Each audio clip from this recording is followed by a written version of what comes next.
Hello friends, welcome back my channel in bright study. तो friends, मैं आज आपके लिए हिंदी के 30 क्वेश्चन लेकर आई हूँ। तो फ्रेंड्स, इन हिंदी के 30 क्वेश्चंस में से 9 क्वेश्चंस गद्यांश को पढ़कर पूछे गए हैं। आइए गद्यांश को पढ़ते हैं। इच्छा से प्रेरित होकर लोग उन्नति के मार्ग पर चलने लगते हैं।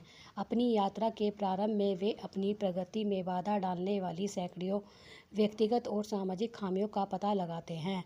उन आदि मानवों ने सुख प्राप्त करने की अपनी सहज इच्छा से प्रेरित होकर भी इन खामियों के खिलाफ संघर्ष किया है। हालांकि प्रगति प्राप्त करने के लिए कोई व्यवस्थित तरीका उपलब्ध न होने के कारण वे बहुत कमजोर थे। मानव अस्तित्व त्रिपक्षीय है, भौतिक, मानसिक और आध्यात्मिक। अपनी यात्रा के प्रारंभिक चरण में सुदूर अतीत के अंधेरे युग में मानव ने अकेले भौतिक और मानसिक क्षेत्रों में प्रगति की है। मानव संरचना में रूपात्मक परिवर्तन अब भी हो रहे हैं और भविष्य में भी होंगे। मनुष्य भविष्य में ऐसे उल्लेखनीय परिवर्तनों से गुजरेगा जो आज के लोगों के लिए लगभग अपरिचित होंगे। हम यह नहीं कह सकते कि उन प्रारंभिक मनुष्यों ने वास्तव में कोई महत्वपूर्ण आध्यात्मिक प्रगति की थी। हालांकि उन्होंने जो भी उन्नति की थी वह किसी भी तरह से महत्वहीन नहीं थी। आइए इसके प्रश्न देखते हैं। प्रश्न नंबर 91 है, विशेषण विशेष्य का उदाहरण नहीं है। रूपात्मक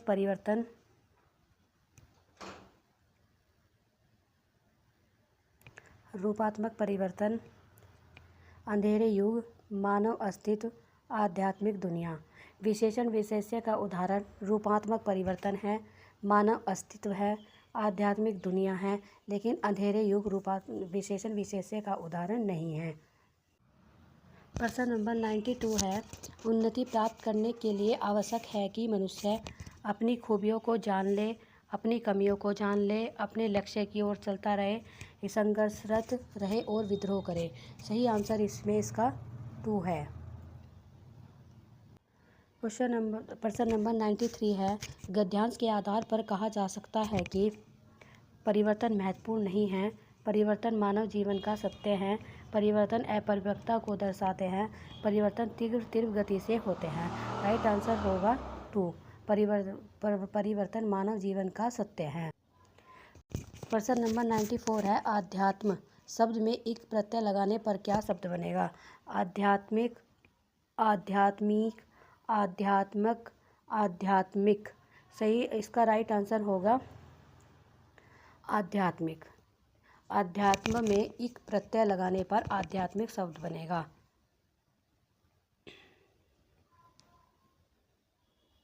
प्रश्न नंबर 95 है, मानव शब्द में किस प्रत्यय उपसर्ग का प्रयोग संभव है? य, ए, य, अन, इत, ए, य, सु। तो इसमें मानव शब्द में य लगाने से मानवीय शब्द बन जाएगा तथा ए उपसर्ग लगाने से अमानव बन जाएगा। प्रश्न नंबर 96 है, मानव में कौन से 3 पक्ष हैं? आध्यात्मिक, त्रिपक्षीय, भौतिक, सांसारिक, मानसिक, आध्यात्मिक।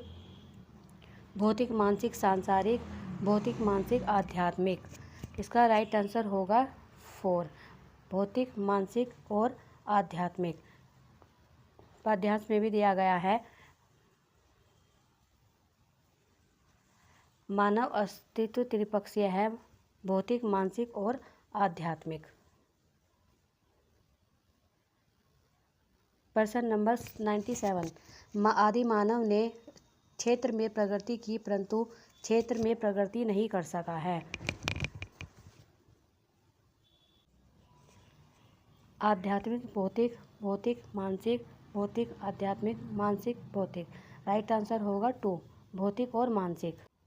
प्रश्न नंबर 98 है, उल्लेखनीय परिवर्तन से तात्पर्य है? बड़े बड़े परिवर्तन, महत्वपूर्ण परिवर्तन, पुस्तकों में उल्लिखित परिवर्तन, पुरस्कृत परिवर्तन।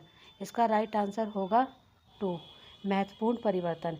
ये 9 क्वेश्चन पद्यांश से पूछे गए हैं। आइए आगे देख। 99 क्वेश्चन भी पद्यांश से ही पूछा गया है। प्रगति प्राप्त करने का व्यवस्थित तरीका किसके पास नहीं था? सभी मानवों के पास, सभी अज्ञानी मानवों के पास, सभी अव्यवस्थित आदि मानवों के पास, आदि मानवों के पास। इसका राइट आंसर होगा 4। आदि मानवों के पास प्रगति प्राप्त करने का कोई व्यवस्थित तरीका नहीं था। आगे कविता दी गई है जिसे पढ़कर निम्नलिखित क्वेश्चंस के आंसर देने हैं। प्रश्न नंबर 100 है, कविता में सर्वाधिक बल दिया गया है प्रकाश पर, अंधकार पर, सत्य पर, राह पर। राइट आंसर होगा 3। सत्य पर कविता में अधिक बल दिया गया है। प्रश्न नंबर 101, अंधकार का प्रतीक नहीं है बुराई, निराशा, चुनौतियां, समाधान। बुराई, निराशा, चुनौतियां, समाधान। राइट आंसर होगा समाधान। प्रश्न नंबर 102 है, कविता के अनुसार राही की विशेषता है हर काम से काम निकालना, हर तरह के मार्ग पर चलते रहना, हर परिस्थिति में विजयी रहना, हर परिस्थिति में कार्यरत रहना। कविता के अनुसार इसका राइट आंसर 4 बनता है। हर स्थिति में मनुष्य को कार्यरत रहना चाहिए।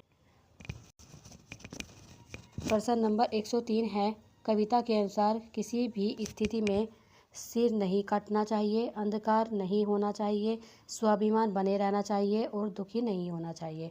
कविता के अनुसार कवि ने कहा है कि किसी भी स्थिति में व्यक्ति का स्वाभिमान बना रहना चाहिए। प्रश्न नंबर 104 है, समूह से भिन्न शब्द युग्म है हार विहार, सत्य असत्य, जय पराजय, प्रकाश अंधकार। सत्य असत्य, जय पराजय, अंधकार प्रकाश एक दूसरे के विलोम हैं, लेकिन हार विहार एक दूसरे का विलोम नहीं है, इसलिए इसका राइट आंसर होगा हार विहार। एक प्रश्न नंबर 105 है, इस कविता का मुख्य स्वर है तमस, ओज, श्रृंगार, देशभक्ति। राइट आंसर होगा 2 ओज। प्रश्न नंबर 106 है, कोझिकोड के एक विशेष समुदाय में बोली जा रही मलयालम इसी स्थान के दूसरों के द्वारा बोली जा रही मलयालम से थोड़ी सी भिन्न है। विशेष समुदाय द्वारा बोली जा रही मलयालम को किस रूप में जाना जाएगा? ऑप्शंस हैं, मलयालम के 2 प्रकार हैं, मलयालम की क्षेत्रीय बोली है, मलयालम की सामाजिक बोली है, और ये 2 भिन्न भिन्न भाषाएँ हैं। 3 तो इसका राइट आंसर होगा मलयालम की सामाजिक बोली है।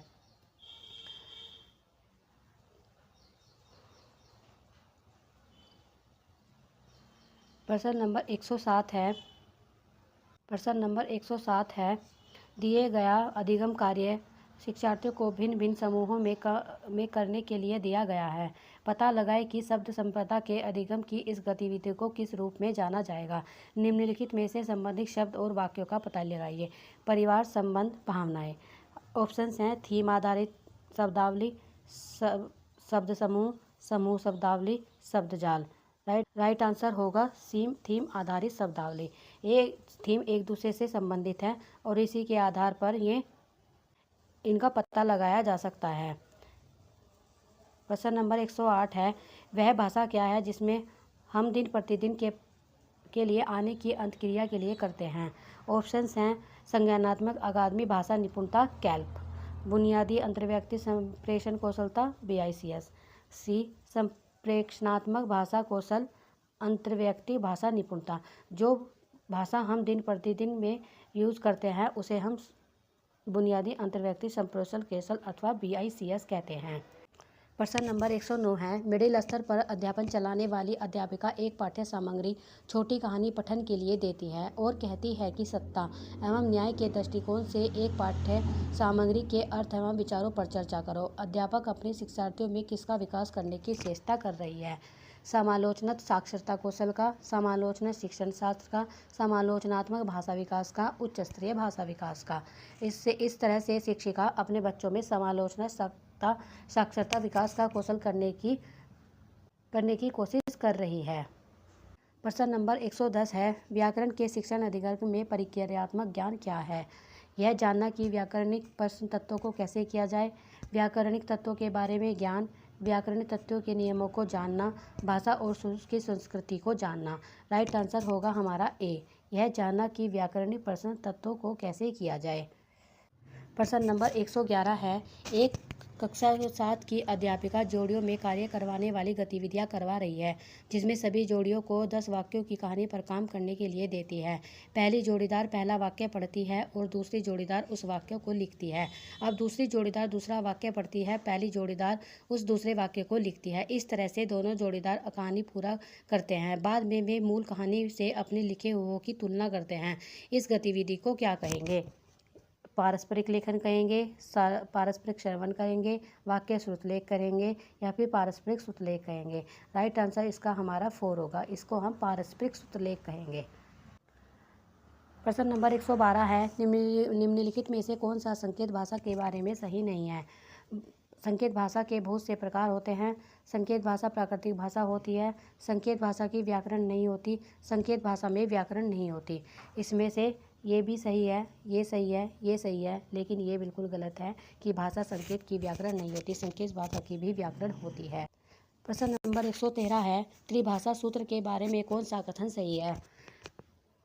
मातृभाषा घर की भाषा, क्षेत्रीय भाषा प्रथम भाषा के रूप में, अंग्रेजी हिंदी घर की भाषा, स्थानीय भाषा प्रथम भाषा के रूप में, मातृ घर की भाषा हिंदी प्रथम भाषा के रूप में, मातृभाषा घर की भाषा अंग्रेजी भाषा के प्रथम रूप में। इसका राइट आंसर होगा हमारा ए, मातृभाषा घर की भाषा क्षेत्रीय भाषा प्रथम भाषा के रूप में। प्रश्न नंबर 114 है, उपचारात्मक शिक्षण किसके लिए है? उन विद्यार्थियों के लिए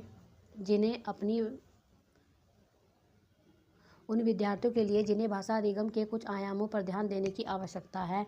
उन अध्यापकों के लिए जिन्हें भाषा सीखने वाले कुछ विद्यार्थियों के लिए अपने शिक्षण में सुधार करने की ज़रूरत है। उन शिक्षार्थियों और अध्यापकों के लिए जिन्हें अपने शिक्षण अधिगम युक्तियों को समझने और बदलने सुधार लाने की ज़रूरत है। उन शिक्षार्थियों और अध्यापकों के लिए जो भाषा की परीक्षा में अधिक अंक लाना चाहते हैं। राइट आंसर हमारा इसमें 3rd होगा। उन शिक्षार्थियों और अध्यापकों के लिए जिन्हें अपने शिक्षण अधिगम युक्तियों को समझने और बदलने सुधार लाने की ज़रूरत है।